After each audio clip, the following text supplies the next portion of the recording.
Hello everyone. Today we will learn about oxygen cycle, carbon dioxide and other gases. As we all know, oxygen is one of the most essential components of the Earth's atmosphere. It is mainly required for breathing, combustion, supporting aquatic life and decomposition of organic waste. Today, oxygen is freely available in the air and also dissolved in water. Aquatic animals breathe oxygen which are dissolved in water. It is the second most abundant gas present in the atmosphere and also the most common element in the human body. It plays an essential role in most life forms on earth. We cannot even imagine a life without oxygen. It is very essential. The oxygen cycle is mainly involved in maintaining the level of oxygen in the atmosphere. The entire cycle can be summarized as the oxygen cycle. Begins with the process of photosynthesis in the presence of sunlight, releases oxygen back into the atmosphere which humans and animals breathe in oxygen and breathe out carbon dioxide, and again linking back to the plants. This also proves that both the oxygen and carbon cycle occur independently and are interconnected to each other. Burning of fuels and respiration by plants and animals are processes that use oxygen, but the amount of oxygen in air remains constant. How is this possible? We have learnt about a process where green plants take in carbon dioxide and release oxygen. What is it called?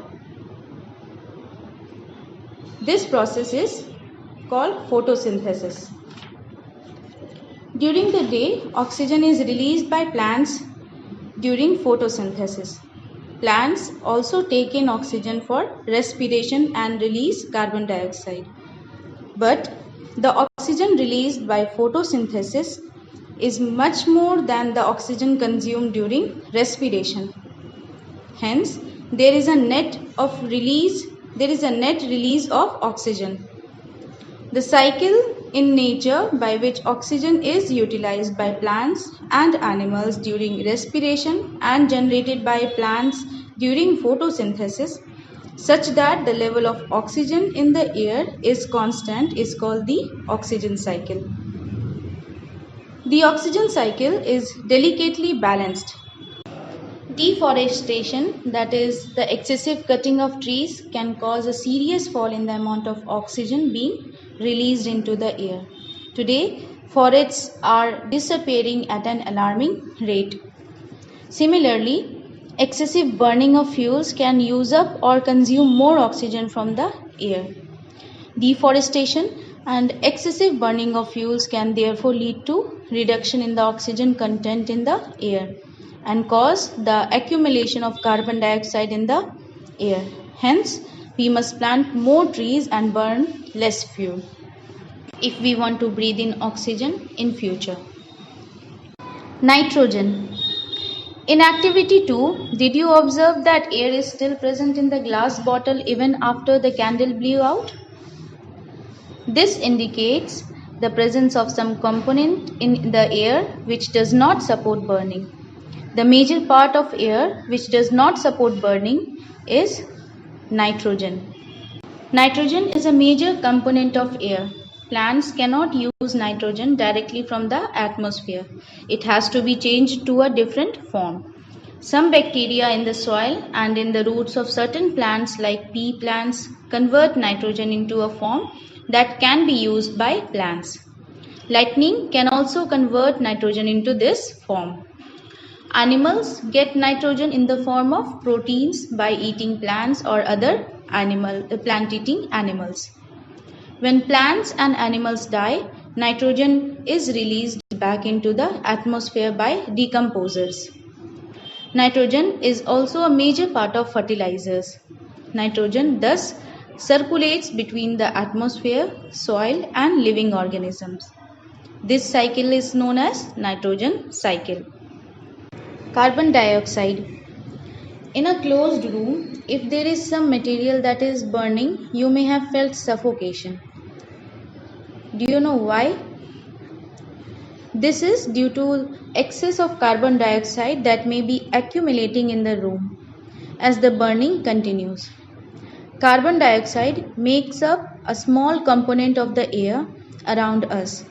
Plants and animals consume oxygen for respiration and produce carbon dioxide. Plants and animal matter also consumes oxygen on burning and produces mainly carbon dioxide and a few other gases.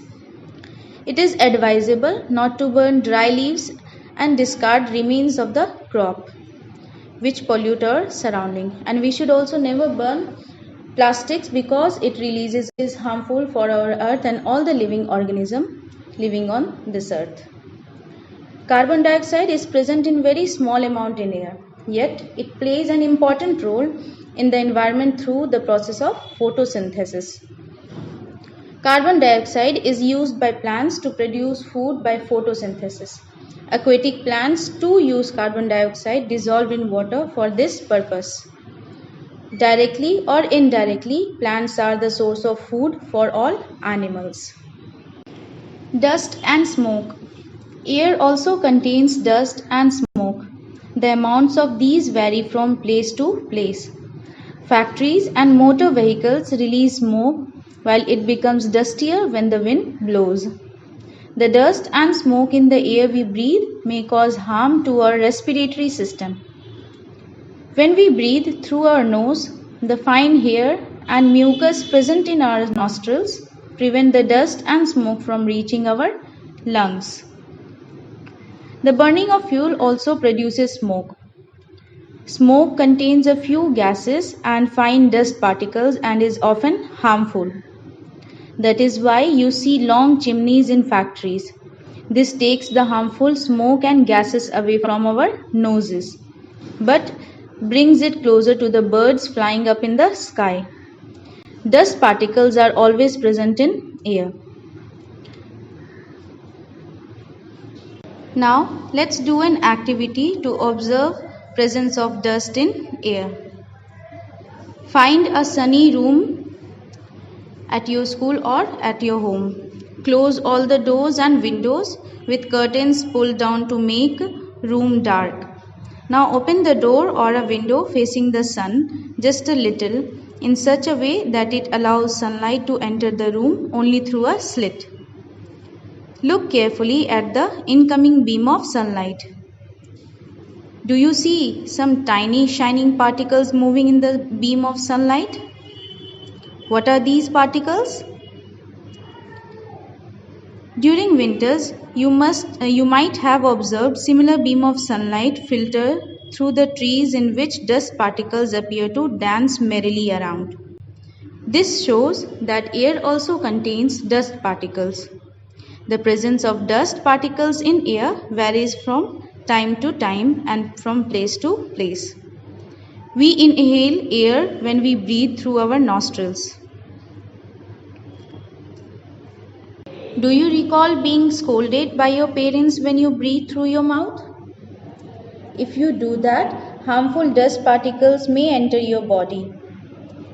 We may conclude then that air contains some gases, water vapor and dust particles. The gases in air are mainly nitrogen, oxygen, small amount of carbon dioxide and many other gases. However, there may be some variation in the composition of air from place to place.